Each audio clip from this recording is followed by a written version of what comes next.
book and wax friends. I'm Amber. If you're new, welcome. Welcome back if you are returning. Today's video is my May reading wrap up along with the home fragrance that I melted with the books. Now, if the book is an audiobook, that's kind of impossible to like have a wax melt that goes along with it. So the wax that I have to share is just for the ones that I read with my eyeballs and not with my ears. So first off, let's take a look at my official TBR. So as you can see here, out of the 6 books on my official list, I did finish 4 of them. So let's jump into it. Also, actually, first off, I did do a couple reading challenges during the month of May. Alyssa's Maybe I Will, Maybe I Won't challenge, and I will put the graphics up here so you can see what I did as far as the challenges go. So for her challenge, I was able to finish all but 1, so I almost had a blackout, but I did have quite a few bingos at least, but just not a blackout. So, and then for the other reading challenge, that was the Youngs and the Restless's Read for the Roses Kentucky Derby challenge.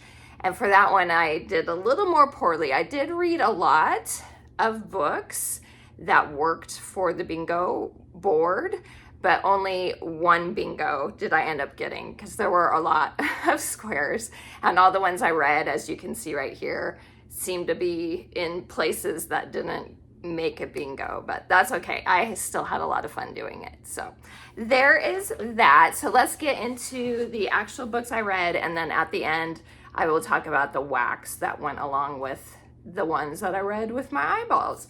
So the first book I read for the month was Theo of Golden. This is by Alan Levi. And this one I actually did read on audio, and then the book came into the library after I finished the book. And so I have it to share with you guys, at least to hold it up. So this one I rated 5 stars. It was wonderful. I loved it so much. So this is a book about a man named Theo, and he ends up moving into this town of Golden, which is in Georgia, if I'm remembering correctly. He is an older gentleman, and there's a mystery surrounding him. Well, he ends up coming into the town and pretty much changing people's lives for the better. And it's about him and how he affects the people around him. And it was wonderful. I don't want to give anything away, but that's the gist of it. And it was beautiful. Did I say? I think I said that I gave it 5 stars. It was wonderful. I loved it. Content-wise, there was very mild profanity. It only happened a few times from what I can recall, and it was specifically with one certain character in the book, and he wasn't around a lot. So just to be aware, I highly recommend this book if you want to feel good, if you want to cry possibly, then I highly recommend Theo of Golden. Then the next book I read was also an audio, and that is Authentically Izzy. This is by, and I just forgot, Pepper Basham. There we go, Pepper Basham. I read this one audio, and I gave this one a 4.5 stars. I really enjoyed it. So it's about a girl named Izzy, and she works at a library, and she is the cousin of the sibling group, but she grew up with them, and so she's practically a sister to all of them. And she's been burned by love in the past, and she is single now, and she doesn't really know what she wants to do with her life. She's a little afraid, and her one of her cousins specifically signs her up for this on this dating website, and she's like, I don't want to do this. But she starts to get some communications from people, and she ends up getting a communication from a man named Brody. Was it Brody? Yes, Brody. And he lives across the pond somewhere near Scotland. It's some island. I don't remember what the island's called, but it was some island, and they start communicating with each other. And all of this book is epistolary in nature for the most part. And so you have emails, you have texts, you have that sort of thing. I really loved Brody. He was very charming. And Izzy got on my nerves a little bit, but I enjoyed her growth that she had. Actually, more than her getting on my nerves, the one cousin, the one that was meddling and felt like she knew everything, I really didn't enjoy her at all. But that's, I know, the point of her character. And there ends up being a little bit of growth in her mindset, thankfully. I love the relationship that formed between Brody and Izzy. This would have been 5 stars, except for probably if I had read it with my eyeballs instead of on audio, it would have been. It was a little hard to follow on audio as it being epistolary, like I said, and it was kind of a little bit of a tricky epistolary because Izzy's communicating with a bunch of different cousins and group chats and emails and stuff like that. So every once in a while it got to be a little tricky to understand who is talking to who and what's happening type of thing. So I think if I had read it normally with a physical book, it probably would have been a 5-star. But because I listened to it, it was a 4.5 in that type of media. Content-wise, it was clean. There wasn't anything as far as language or open door scenes or anything like that. And there is faith content in this. It isn't, they just talk about praying and that sort of thing. It comes in a natural way. And I've noticed with Pepper Basham's books that her books are like that, whereas it's, because as a Christian myself, it's just a part of my life. So I pray and I read scriptures, that sort of thing. And in Pepper's books, they talk about things in a natural way, like going to church, saying prayers, that sort of thing. So it's not, if you're not someone that is religious, I don't think it would bother you necessarily, because it's not shoved down your face type of thing. So, but I want people to be aware no matter what side of the spectrum they're on in regards to the book. But I thought it was a cute, sweet romance. I did really enjoy it.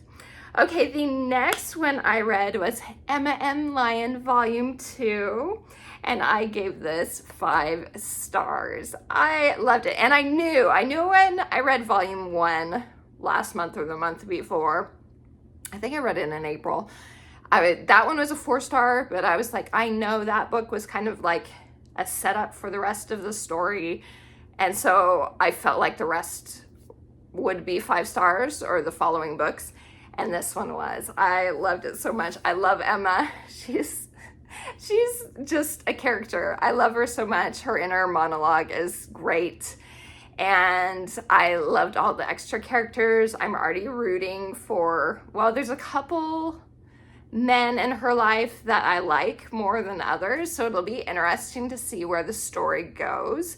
As of now, there's no like romance at all in Volume 2 and Volume 3, which, spoilers, I did read that as well. So I'll get to that in a minute, but I just think there's such a good time. So this is following Emma, if you're not familiar with these books, and she lives in Victorian England. At the beginning of the first book, she is set to inherit her grandmother's estate in St. Crispian's in England, and she doesn't get it though until she turns 21. And so in the meantime, her cousin, who is a cousin by marriage, he has control of her funds and is living in the house and that sort of thing. Come to find out in the first book, he has mismanaged everything, and he very much does not like Emma at all. And pretty much everything's gone except for the house. And so that's where it starts in the first book, and it goes from there. There is magical realism elements in the story, which of course makes me love it even more, but it's very minor. So if you're not someone that likes fantasy really in your stories, I don't think it would bother you, because it's just tiny touches of those elements in it. But I loved it. And the books, content-wise, are clean. So, yeah, M.M. Lyon, Volume 2. After that, I did read The Weaver Bride. I read that physically, but I had to return it to the library. So that one I rated 3.75 stars. And this is about a girl named Lovett Tamerlane. She lives in this world where there are weavers and there are silk witches. The weavers are the men, and silk witches, of course, are the women, and they're just certain women that come into this power, and it's connected to their hair.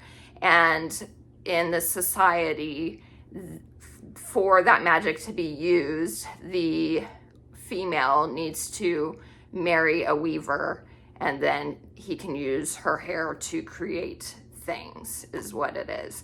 So Lovett is a thief. She is a silk witch, but she's in disguise, and she's a thief for different people in society to steal things that are weaver made. And she ends up getting caught by a man. What was his name? Man named Elliot.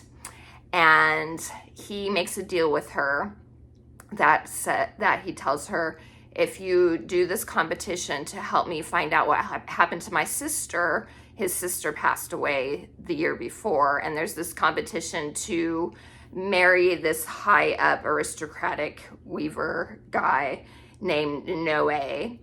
And so Elliot was like, if you help me, I will make sure that you're taken care of and you won't go to, it's like a prison for if a silk witch does not marry by, I think it was like 21 or 23 or something, to a weaver, then they go to this like almost like a concentration camp or a prison, where then they're held until all their magic is spent, because with silk witches, they only have so much time before they lose all their magic from their hair.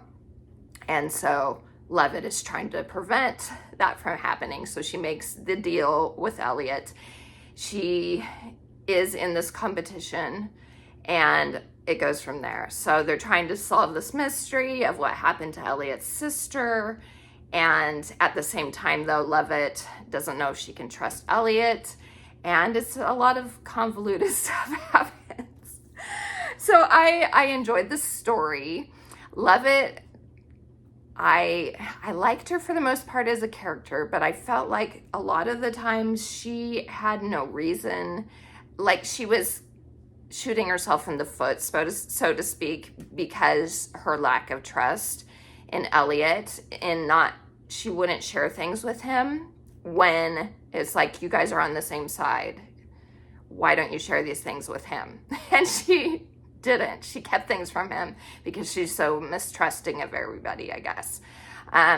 It was interesting the way the turns, there were some twists that I was like, oh my goodness, yeah, I really wasn't expecting that. So I think this is a duology. The second book comes out this year, I'm pretty sure. And so I possibly will read it. Usually like 4-star and above, I'll get to the next 3-star. I might not, but since this was 3.75, I could see myself continuing the story. We'll see. So content wise, let's see, where am I? There wasn't any language, so no profanity. And then there were a couple kisses leading to a closed door scene. It was implied, but there was nothing on page, and it was very minimally implied, if that makes sense. So you could take it to mean like the intimacy didn't happen, but they do spend the night together, if that makes sense. But there's nothing on page. So, and then, so that's it. So that's it as in regards to the content. So I enjoyed it. I thought it was good. And that is The Weaver Bride. Then after that, as I said, I did read volume 3 as well. So The Unselected Journals of Emma M. Lyon, volume 3. I have the book, but I did end up reading it on audio. So there's nothing more I can say about this besides it was also a 5-star. I loved it. I did love it. Let me know down in the comments if you have read these books, who you're rooting for as far as if you're rooting for any of the guys. Like, which guy would you like to see Emma end up with? I am curious. Let me know down in the comments. Because there's so many. There's so many to choose from. Okay, moving on. The next book I read was also on audio, and that is If All Else Sails. And this one was a cute rom-com, and I ended up giving it a 4.5 stars. So this was a fun book, perfect for the beginning of summer season, about a girl named Josie, and she is a nurse, a school nurse, and her brother at the beginning, they try to take like a summer vacation together every year, and he ends up kind of tricking her into going and meeting him at this place, but he's not there, and tricking her into helping out his best friend, who is a professional hockey player, and his name is Wyatt. And he has an injury, kind of a freak injury that he got. And he's not taking care of himself. And so Josie's brother wants her to help him to get better.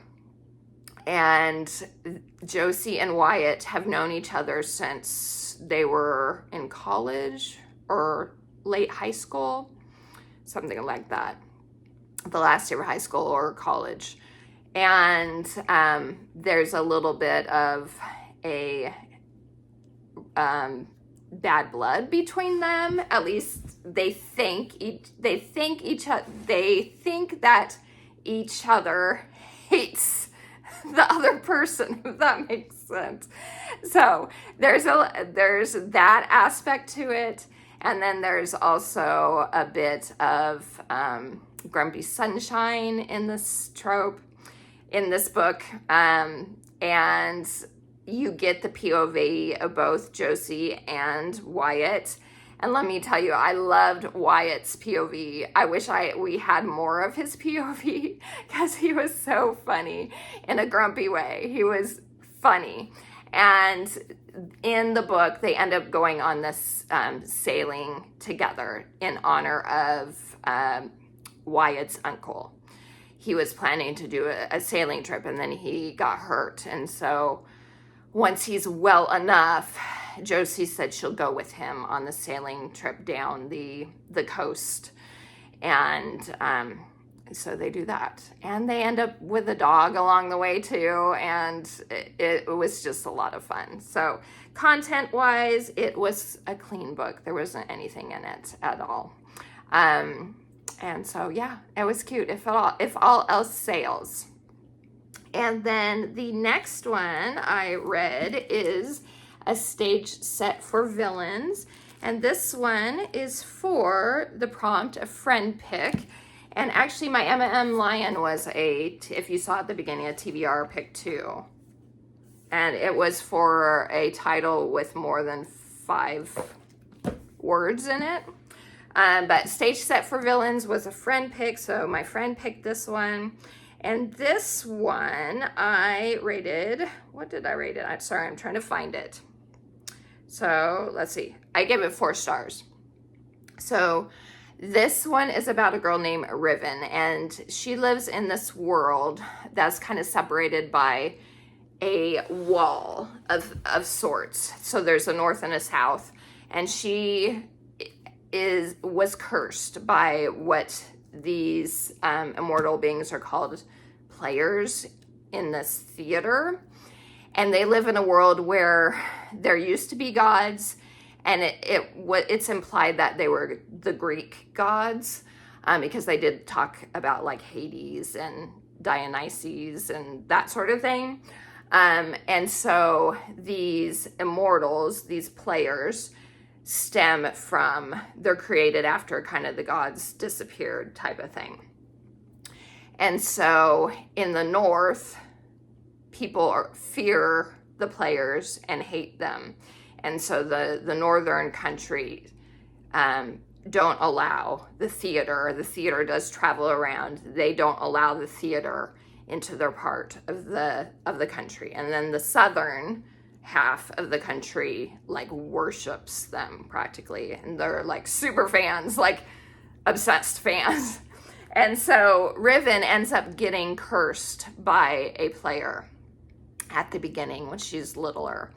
And from that, she's like slowly dying. Well, the treaty that keeps the players and the theater out of the north, that treaty is about to end. And so the theater ends up coming to the central hub where they're kind of allowed to come to, even though they've stayed away all these hundreds of years. They come to it to let people know, hey, we're going to be able to start coming. So come and be a part of the theater, because we are going to allow this opportunity of you becoming a player, becoming immortal, taking the power from one of our other players. And so they have this contest that they decide to open up to people. And so Riven sneaks into the theater because she wants to try and get healthy because she's dying from this curse that one of the players gave her. And the story goes from there. So she ends up meeting a man who is a player named Jude, and they kind of strike up a bargain with each other, and to where she'll be able to, if she helps him, that he will help her to get better. And then there's the stage manager. His name is Silenus, and he's kind of controls the theater and puts the plays together, that sort of thing. So there were quite a few twists in this one. This was a very entertaining story, very unique. I would say Caraval has similar vibes, but it's not the same story. So this is a very whimsical type of fantasy, but with a darker edge to it. Not like super dark to where it felt uncomfortable or anything like that, but a darker version of that sort of whimsy. The content, oh, did I say what I rated it? I did. I said 4 stars. The twists I didn't see coming. Did I? I feel like it's very hard to surprise me. I'm pretty good reading so much. Some things don't surprise me anymore that maybe if you weren't someone that read as much as I do, maybe it would be surprising. So I feel like for the most part, things surprised me in this one. One, I think I was like, oh, I think I know. And then I ended up being right. But there were others. It was pretty twisty. It was a pretty twisty story. So, yeah, that was good. Okay, it was good. 4 stars. Not as epic as I had hoped for, and that is because of the content, which I'm about to talk about now. So, no spice. I wouldn't even consider this a romantasy. I don't know if it's been categorized as that. This is more of just straight up fantasy with a little bit of romance. So that's more of a background rather than in the forefront. But there is a little bit of romance, but there's no spice at all. And then it's mild profanity, except along with that little bit of mild profanity, there's about 7 instances of F-bombs, which to me, I'm like, really? This is a YA book, just an FYI. It's YA. So I don't know. People have different levels of tolerating, and in their own lives speak differently. I don't. Profanity takes me out of the story usually, especially if it's harsh. So like F-bomb takes me out of the story, especially if there was like 7. I was like, does it really need to be that way? Especially when it doesn't. Yeah, anyway, I'm rambling. I'm sorry. If those things don't bother you, I'm sure you'll love this book even more. But just an FYI, there's about 7 F-bombs. But the plot of the book is so great. Like I said, very twisty. I highly recommend this book. It was very unique. So A Stage Set for Villains by Shannon J. Spann. All right, moving on. The next one I read was Harry Potter and the Chamber of Secrets. So I am rereading this series. I listened to it on audio, and it was still 5 stars. I still loved it. And you should know what Harry Potter is. So this is the second year. So this is after what happened in the first year. Harry goes back to school, and this is the second year. So still wonderful. Okay, after that, this was for one of the bingo board prompts. What one did I do this one for? I think this was an award, like an award winner one. It was The Missing Piece by Shel Silverstein. Oh yeah, and one for one that was published the year I was born. So I was like, I'm gonna go with an easy one for this one. And so this is about a little like rock circular guy who has a missing piece, and he's trying to find the missing piece and fill it, and realizes when he does find his missing piece that it doesn't fill him like he thought it would. So it's all about, finding what you need within and not trying to let outside forces be what's fulfills those things in your life. So it comes from within. Happiness comes from within. So it was fun. And I gave that one a 3 stars. And then the next one I read was Thistlemarsh by Maria Corrigan. And this one I ended up rating 3.75 stars. This is about a girl named Mouse, and she ends up, it is a historical cozy fantasy, but I feel like it leans more historical with a little bit of magical realism. So I would say if you're looking to give like a historical, like a cozy fantasy a try, if you're normally into just historical books, fiction, that this would be a good place to start. Because even though the magical elements are there, it felt more like a historical fiction. So Mouse lives during the time that's after World War I. And she ends up inheriting her uncle's property, Thistlemarsh.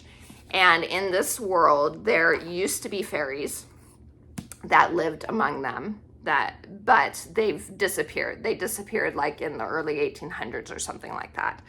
And so her Thistlemarsh was fairy blessed at the time when fairies were around. And so it's kind of a protected place.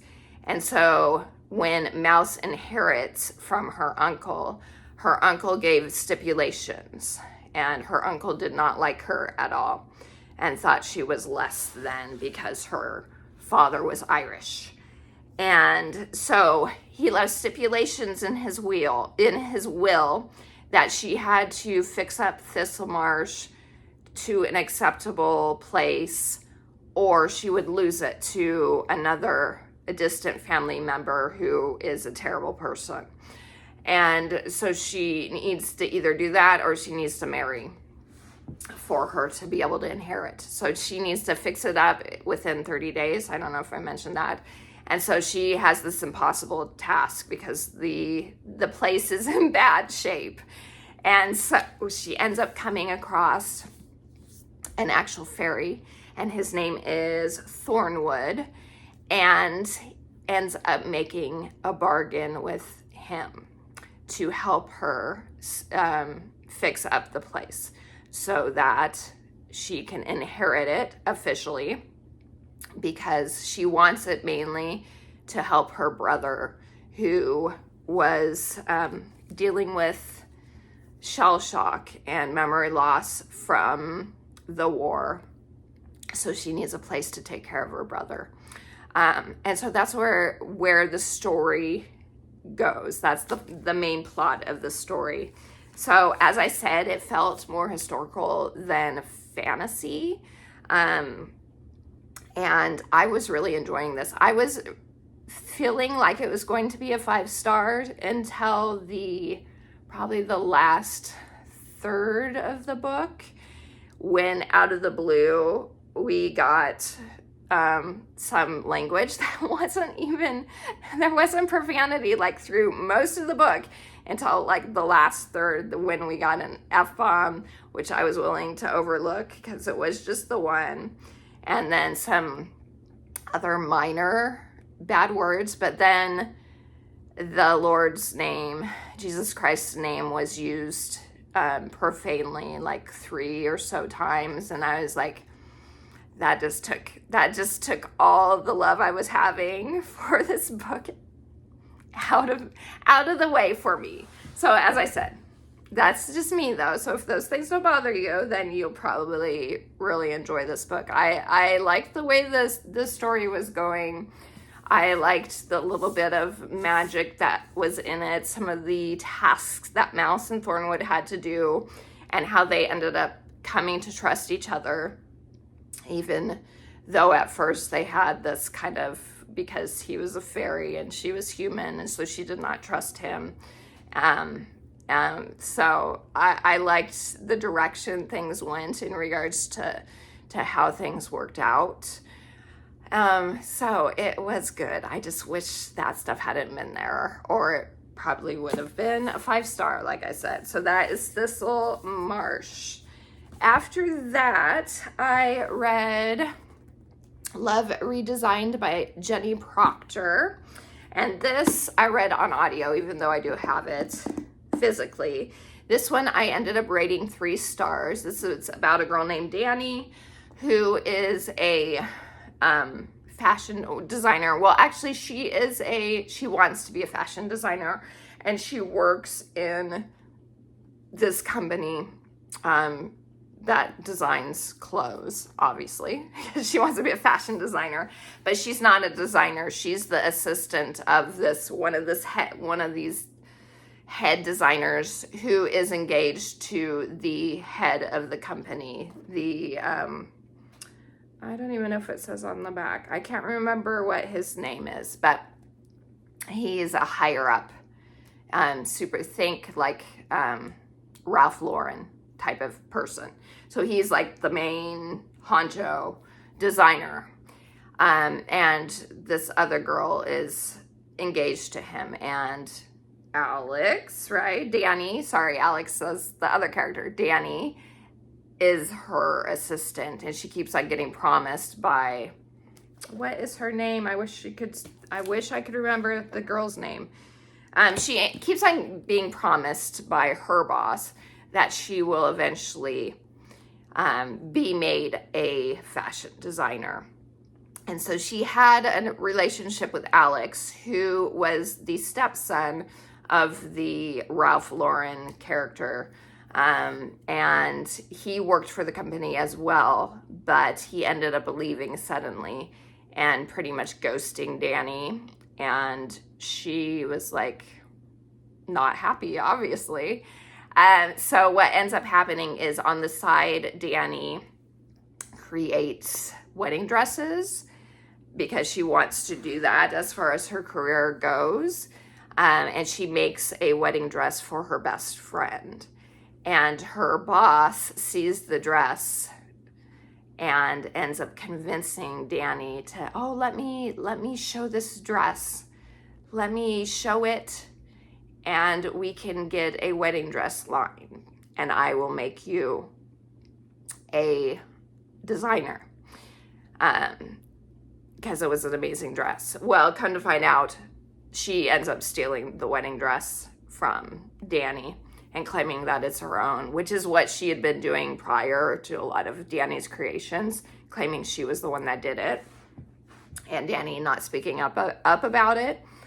And so that's where it starts. So there is also a relationship between Danny and her twin brother, that she hasn't been in a good place with her twin. She kind of looks down on him because he chose a different path in his life. Instead of going to college, he's this famous YouTuber, and she just feels like he wasted his life. And so she has never been close to him.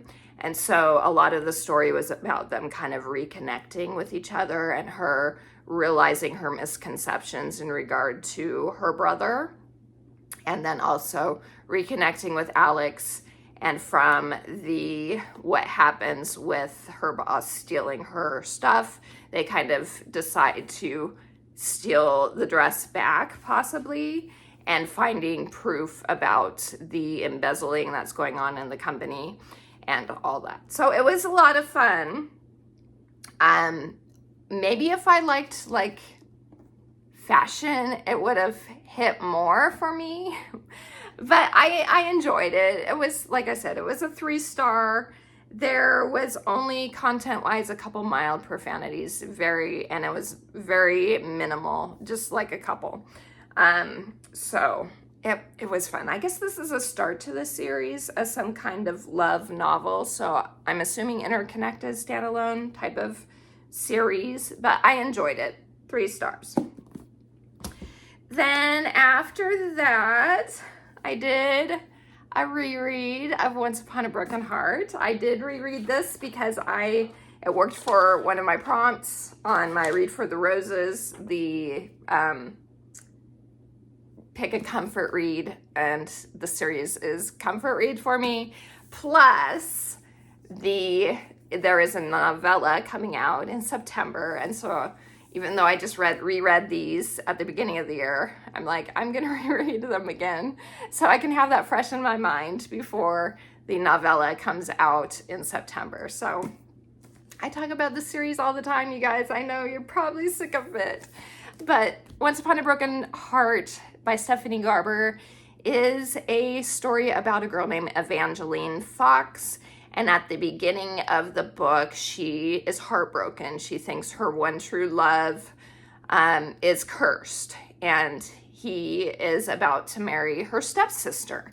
And she is like, this can't be happening. He loves me.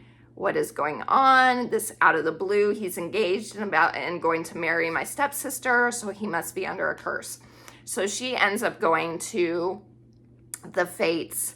There are fates, so they're like immortal beings that all have all different types of powers. She goes to the Prince of Hearts' church to try and make a deal with him to break the curse that she thinks is on her love, Luke, to stop the wedding.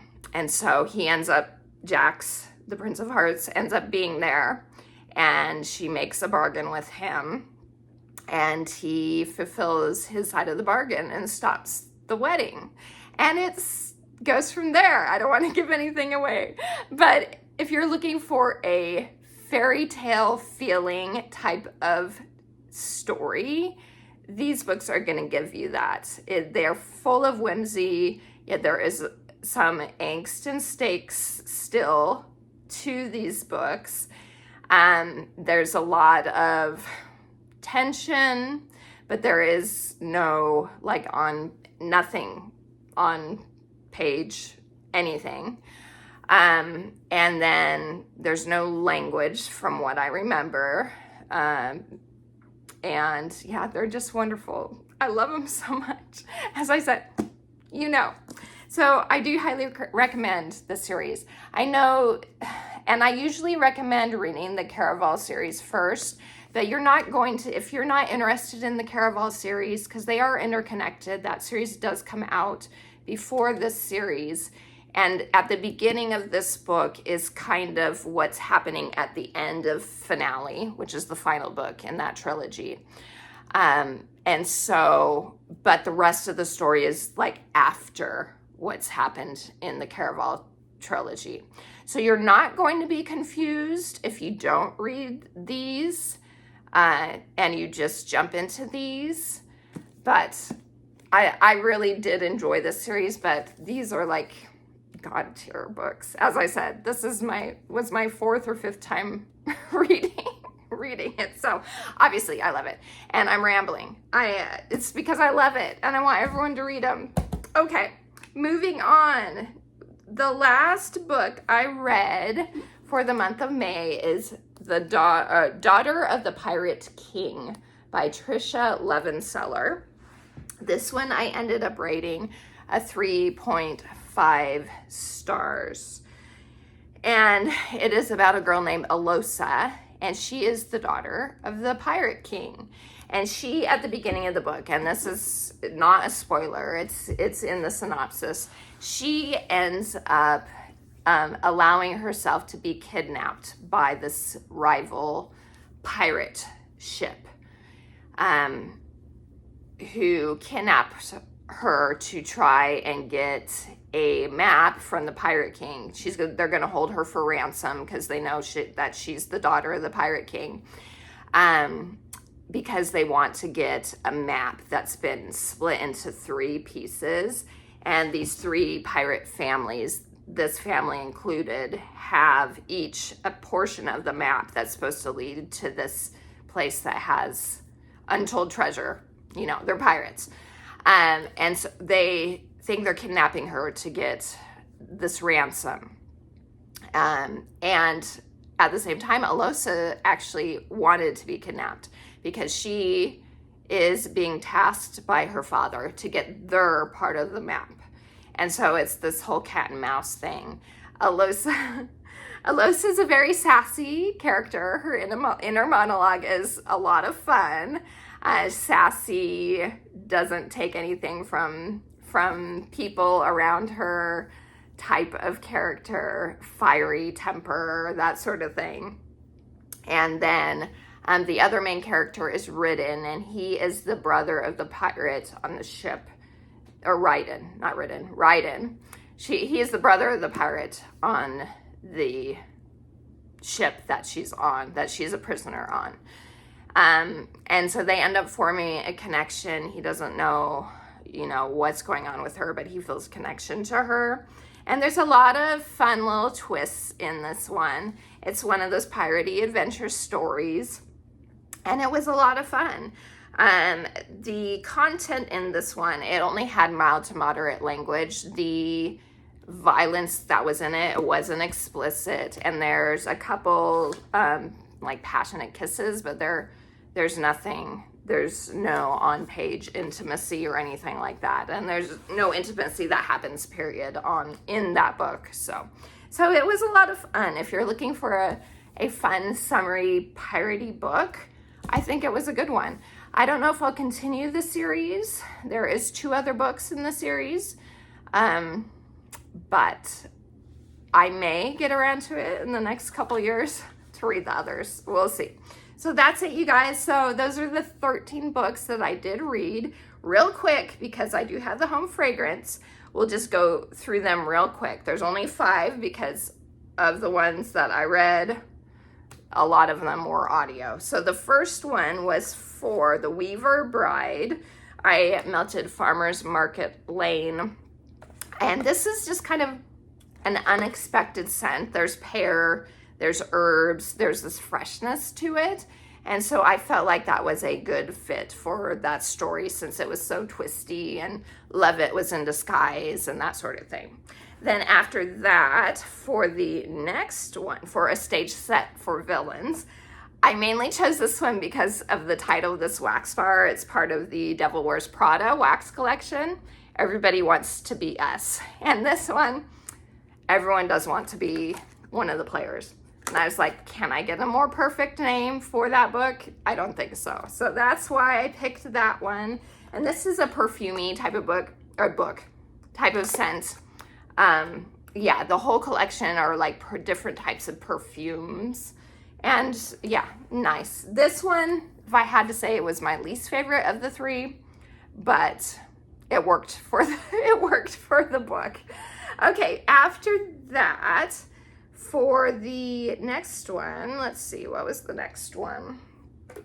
This one was, The Missing Piece, Berry of Paradise. I didn't really necessarily pick it for the book because that book is super short. It's just the one that I chose to melt, and so it worked. It worked for that.